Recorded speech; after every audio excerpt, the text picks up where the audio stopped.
The elderly, wealthy woman lived alone in the countryside, always believing she was loved and cared for by her children. But one day, she accidentally overheard a heartbreaking truth. They only cared about her wealth, not her well-being. Devastated, she left her home, hoping to reconnect with the memories of her late husband, when exhaustion overcame her, and she collapsed by the roadside. A poor black family happened to pass by and brought her into their home. There, she experienced a warmth she hadn't felt in years.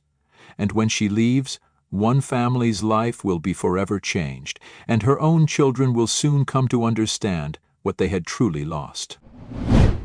Eleanor Simmons had lived in that quiet house for nearly 30 years, long after her husband passed and the laughter of her children had faded into echo.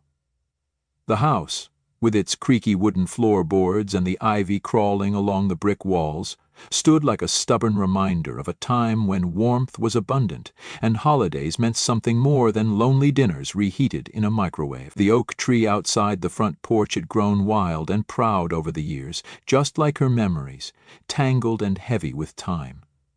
At 74, Eleanor wasn't fragile, not in spirit anyway. But the past winter had left her with a nasty bout of flu that drained her more than she wanted to admit. That morning, as she settled into her floral armchair with a warm shawl wrapped around her shoulders and a cup of weak chamomile tea, her phone rang. The name Michael lit up the screen, and her heart, as it always did. Her son rarely called without a reason, but Eleanor, ever hopeful, never let the irregularity of his affection dilute the joy of his voice. She answered quickly, her voice trembling just slightly, more from excitement than age. "Michael, dear, what a nice surprise," she said, trying to keep her voice steady, cheerful, the way she used to sound when she would wake him up for school.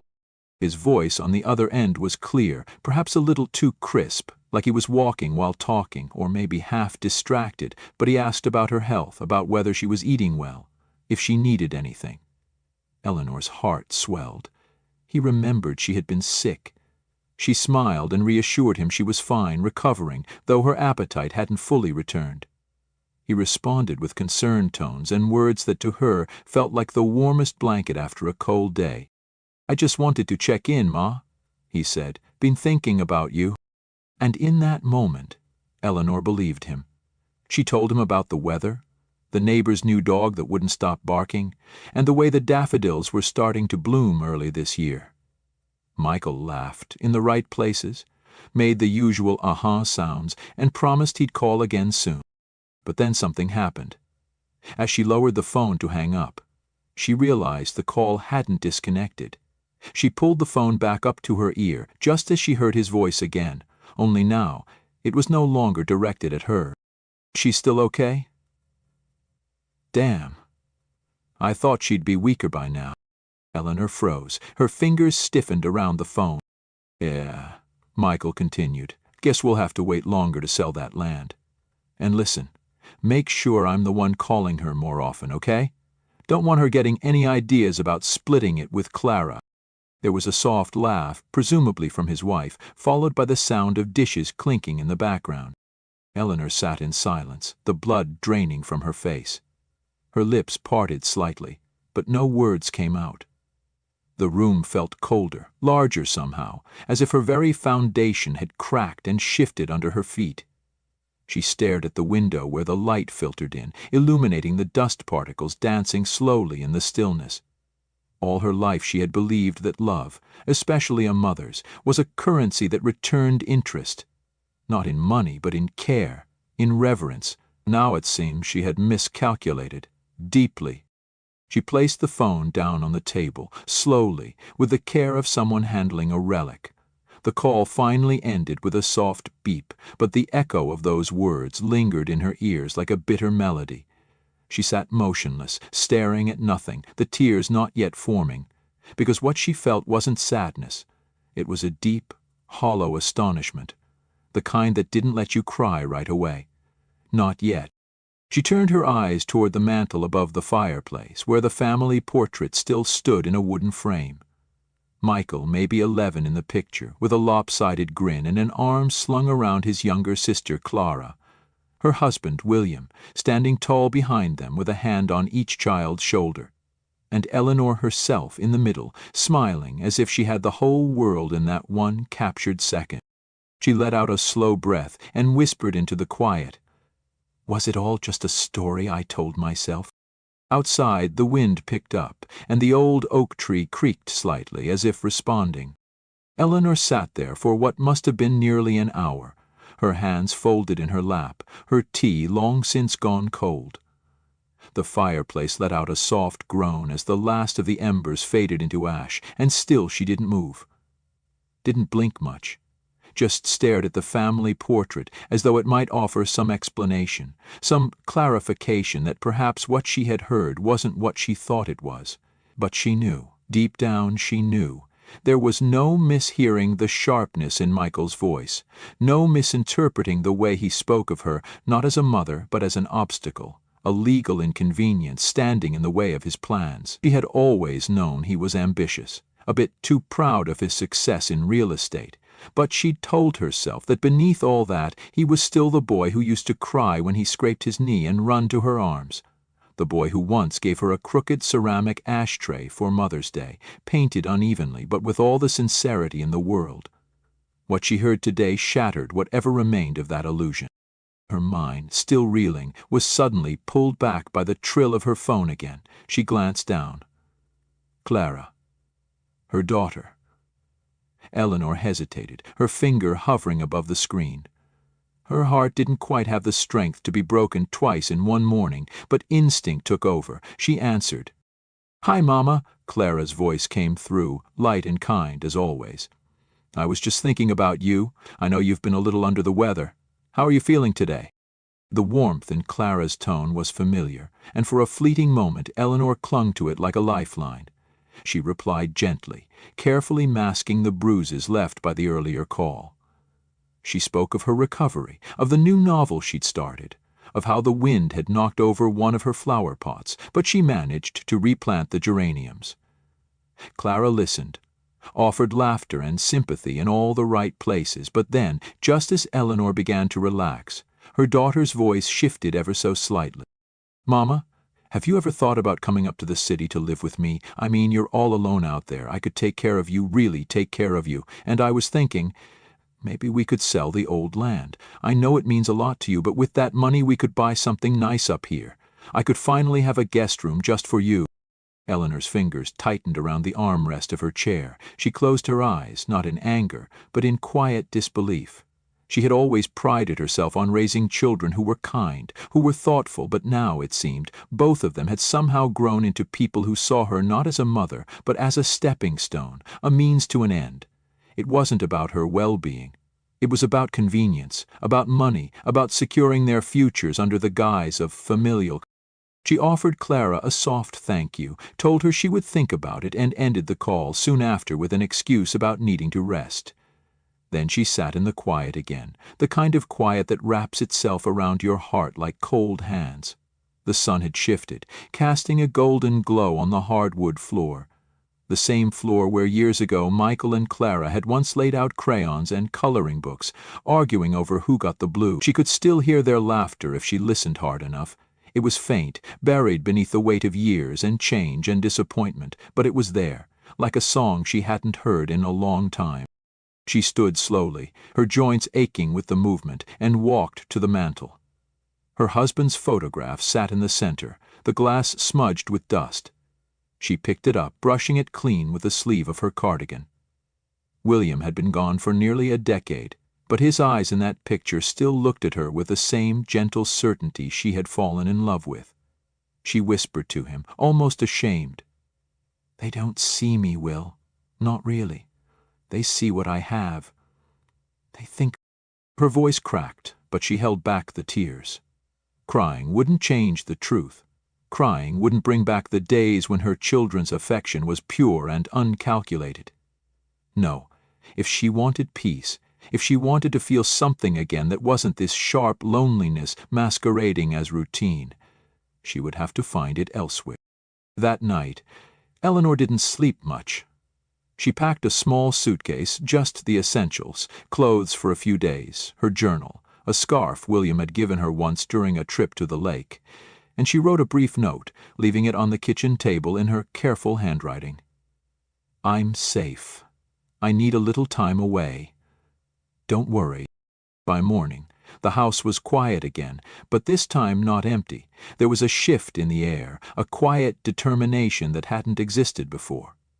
Eleanor locked the door behind her, pulled her coat tight around her shoulders, and walked toward the bus stop at the end of the road, the chill nipping at her cheeks. She didn't know exactly where she was going, only that she needed to feel something real again, something honest and human. Maybe she would travel to some of the places she and William had once dreamed of visiting. Maybe she'd find silence among strangers more comforting than the hollow kindness of familiar voices. Either way, she would no longer sit still, waiting for love to be remembered. She would go find it, wherever it might be. At the bus depot, she bought a one-way ticket with no particular destination, only a direction: south. Warmer air, fewer memories. As the bus pulled away from the tiny station, she looked out the window and watched her town disappear behind bare trees and telephone wires, the only home she'd ever known, shrinking into a blur. She didn't cry. Not then. The tears would come later, in moments she wouldn't expect, in the shape of a streetlight or the sound of a child's laugh. But not now. Now she just breathed. Days passed like pages turning in a book she hadn't planned to read. Each stop was a whisper of something new. She wandered through cities she'd only ever heard on the radio, sat on benches in parks that smelled like different kinds of pine, drank coffee in diners where no one knew her name. She made it as far as a small town tucked between rolling hills and long stretches of farmland. The air was thinner there, quieter, and she liked the way the hills caught the last of the sun like they were holding it gently. But as night fell, the temperature dropped sharply, and she realized too late that she hadn't found a place to stay. The town had no hotels, just a general store, a post office, and a diner that had closed at 6. She walked. And walked. Past shuttered windows, closed barns, and fields that stretched like oceans of dirt. Her legs began to ache, her breath shorter than usual, and her hands shook not from fear, but from exhaustion. It was near midnight when she collapsed. Not dramatically, not like the way stories tell it, but slowly, as if the ground simply pulled her down and she didn't have the strength to resist. She sank to her knees by the side of a gravel road, her suitcase tipping beside her, her coat barely enough to shield her from the wind. She tried to call out, but the night was too wide and her voice too small. And then, by chance or grace, headlights appeared on the horizon. A beat-up pickup truck, humming low like it was trying not to disturb the stars. Inside were Marcus and Tanya Harris, a young black couple returning home from the town's monthly food co-op where they picked up dry goods and supplies for the week. Their 8-year-old daughter Lily was in the back seat, half asleep with her head against a pillow, a children's book still open on her lap. Marcus was the first to spot the figure by the road. He slowed the truck and pulled to the shoulder, his voice low but alert. "Tanya, someone's there." They got out carefully, unsure as any decent person might be in the dark. But the moment Tanya saw Eleanor's face, pale and drawn, lips blue, fingers trembling, she dropped to her knees beside her. "Ma'am? Can you hear me?" Eleanor's eyes fluttered open and she tried to speak, but the words didn't come. She nodded instead, barely. Tanya's hand found hers, warm and strong. "We're going to take you home. You're safe now." They lifted her into the truck gently, Tanya wrapping her in an extra blanket they kept in the back seat. Lily woke up and looked at the old woman with curious, blinking eyes, then reached out and touched her hand. "She's cold," she whispered. "Can she sit next to me?" Tanya smiled softly and nodded. "Of course, baby." Eleanor, drifting in and out of awareness, felt the tiny hand rest in hers and something fragile inside her broke, not from pain but from kindness, from being seen, without explanation, without hesitation. They drove through the quiet night to a small house nestled just off a dirt path, a simple place with cracked shutters and a tin mailbox shaped like a chicken. Inside, the warmth hit Eleanor like sunlight. The smell of cornbread still lingered in the air. A pot of stew sat on the stove, and a stack of folded laundry rested on the couch. It was nothing like her house back home. And yet, it felt like someone lived here. Really lived. Laughter had filled these walls. Struggles, too, but real ones, honest ones. They laid her on the couch, covered her with another blanket, and Marcus put on a kettle for tea while Tanya knelt beside her, brushing hair from her face. "You just rest now," she said softly. "We've got you." When Eleanor awoke, the room was bathed in a soft morning light that filtered through thin white curtains fluttering gently in the breeze. She lay still for a moment, taking in the unfamiliar ceiling, the scent of something warm and sweet drifting in from the kitchen, the faint clatter of dishes, the sound of a child humming in the next room. Her body ached, not sharply, but with the dull heaviness of fatigue that had burrowed deep into her bones. She shifted slightly, and the blanket slipped from her shoulders. It was thick, hand-woven, and smelled of lavender and laundry soap. Her fingers traced the texture absently, before she turned her head and saw Lily seated at the kitchen table, legs swinging above the floor, a spoon in one hand and a slice of toast in the other. The girl's hair was braided neatly down her back. Her eyes focused on the bowl in front of her, but when she noticed Eleanor was awake, she grinned and jumped down from the chair, her socked feet padding softly across the wooden floor. "Morning, ma'am," Lily said brightly, her voice clear as sunlight. "Mama says you can have some breakfast if you feel good enough to eat." Before Eleanor could even speak, the child gently touched her hand and added with the sincerity only children possess, "You were really cold last night. We put you right by the stove to warm you up. I even gave you my blanket." Eleanor looked into her eyes, wide and warm, full of concern so genuine it made her throat tighten. She opened her mouth to thank her, but what came out was a quiet sob that caught her by surprise, and suddenly she was crying, not from pain, not from fear, but from something deeper, older, more tangled than she could name. Lily stepped back, startled for a moment, then quickly climbed onto the couch beside her and held out the last piece of her toast, a bit of jam smeared across the top. "It's okay," she said, her small hand steady. "You can have mine. It's the best part." Eleanor looked at the offering, at the earnestness on the girl's face, and the tears came harder. She reached out and pulled the child close, wrapping her arms around that tiny frame and holding on like she was holding on to something sacred. Lily didn't pull away. She just sat there, letting the woman's tears fall into her braids, her arms loosely around Eleanor's neck. It wasn't long before Tanya appeared in the doorway, drying her hands on a dish towel, her eyes softening as she took in the sight of her daughter cradled in the arms of a stranger who clearly wasn't a stranger anymore. "Lily, why don't you get some juice for our guest?" she said gently. The girl nodded and slipped away, leaving Eleanor and Tanya in a quiet that wasn't awkward but understood. Tanya crossed the room and sat on the edge of a chair nearby, her voice low and kind. "You scared us, you know. When Marcus saw you by the road, I thought—" She stopped herself, shook her head. "You don't need to explain anything. You're here now. That's what matters." Eleanor wiped her eyes, embarrassed but grateful, unsure how to express the tangle of feelings inside her. She wanted to tell this woman she had once been strong, that she had raised 2 children, kept a house, buried a husband, survived disappointment after disappointment. But none of it seemed to matter now. What mattered was this moment, this warmth, this unearned kindness that wrapped around her like a quilt made from scraps of dignity.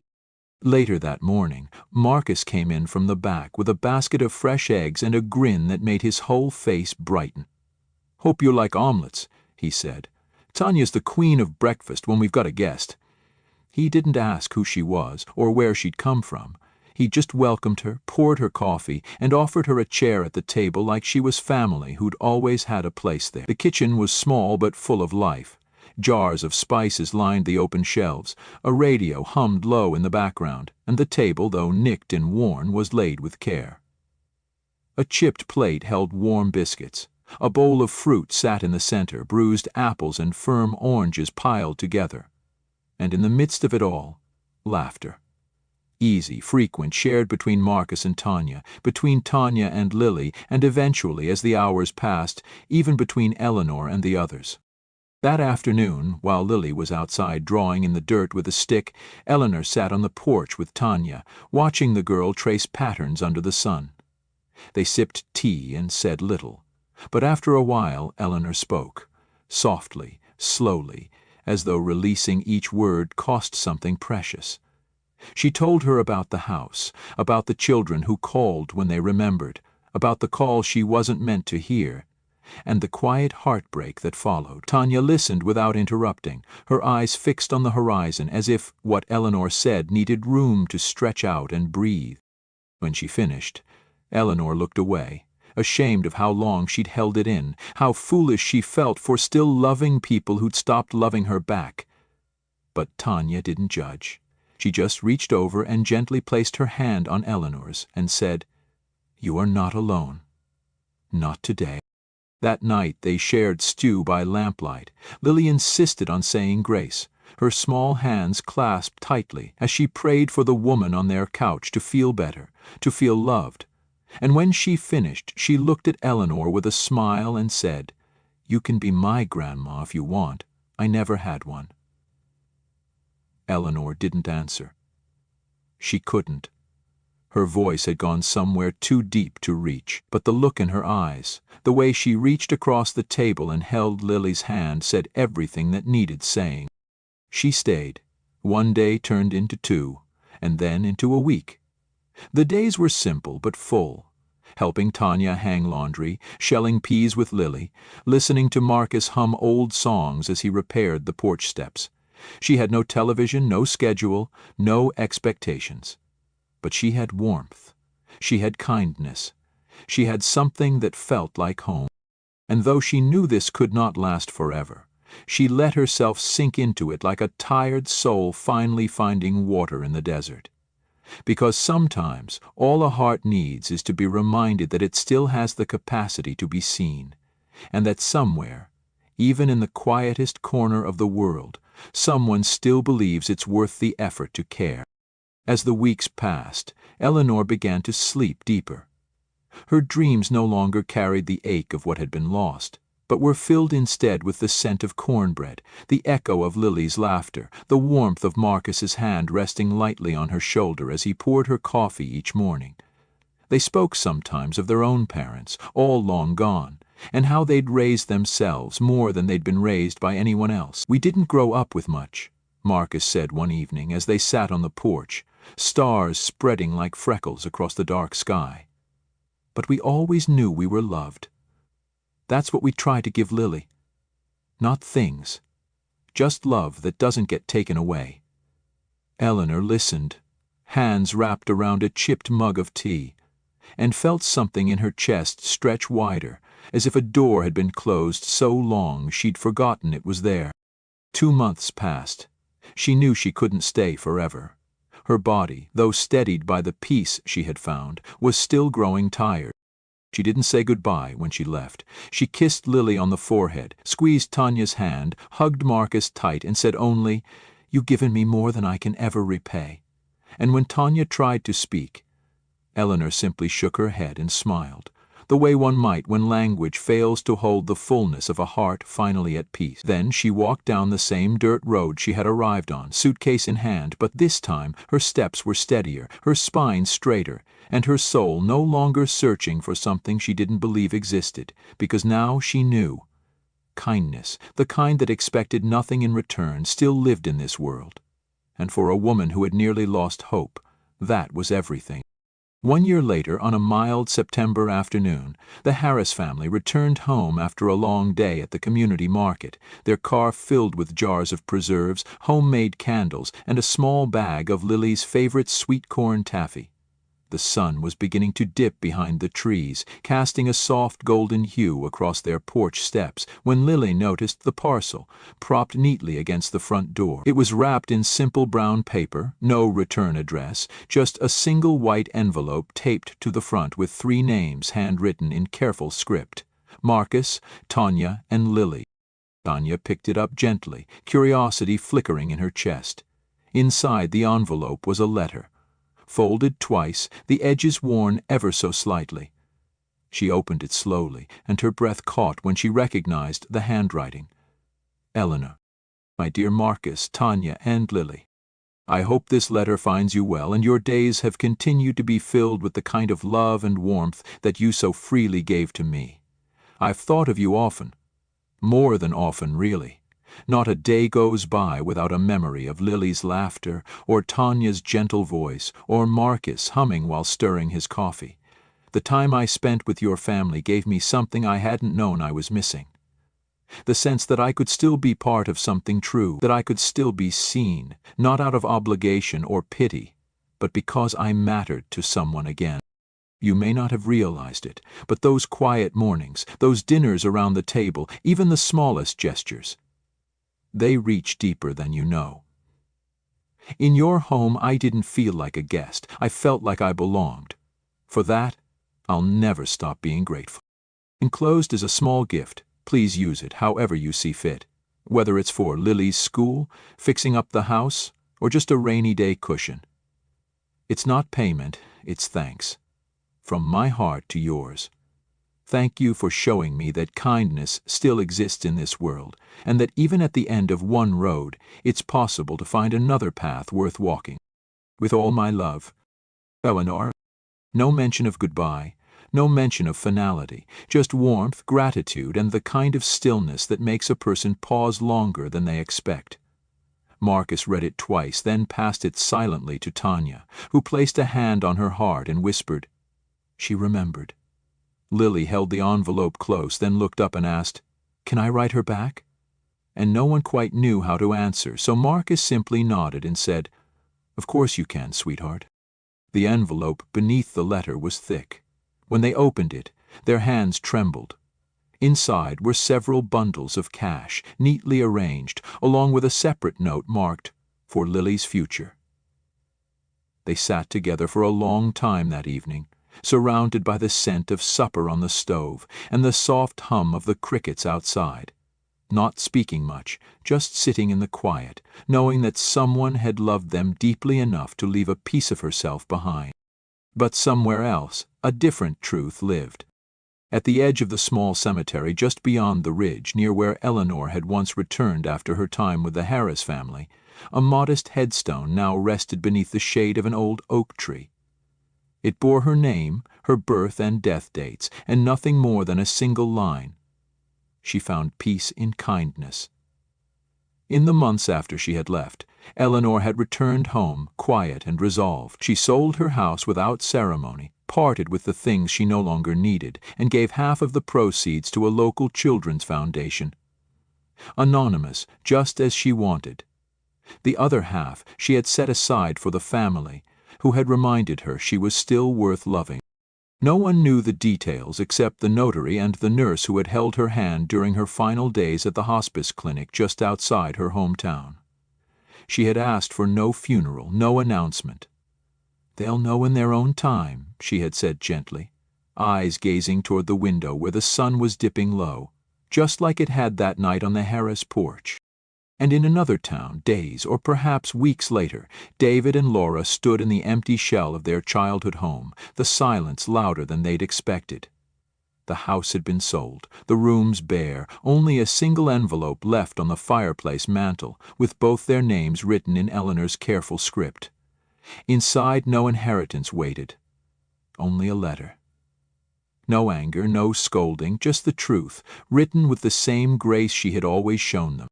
"My dear children, if you're reading this, it means I've already gone. I didn't want to leave this world with bitterness in my heart, so please know that what I write comes only from love, and the quiet hope that maybe, someday, you'll understand. Being your mother was the greatest honor of my life. From the moment I first held you, nothing mattered more to me than seeing you safe, hearing your laughter, and knowing you felt loved.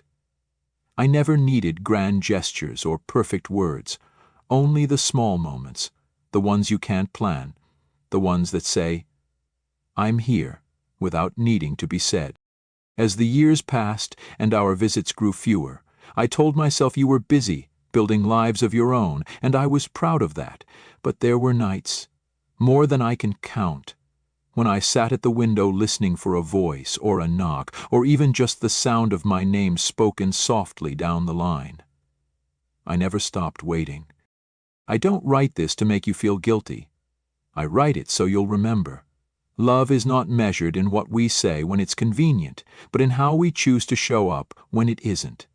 I gave you all the love I had, not because I expected anything in return, but because it was yours from the start. With all my love. When they walked out of that house for the last time, neither spoke, but the weight of what they had lost pressed heavy in the still air between them, not the land, not the money, their mother. In the end, Eleanor Whitmore left no legacy of riches, but she left behind something far more rare, a reminder that love must be lived, not negotiated, that kindness, when given without condition, can outlast even death, and that sometimes the truest family is not the one we are born into, but the one that finds us when we are lost. Join us to share meaningful stories by hitting the like and subscribe buttons. Don't forget to turn on the notification bell to start your day with profound lessons and heartfelt empathy.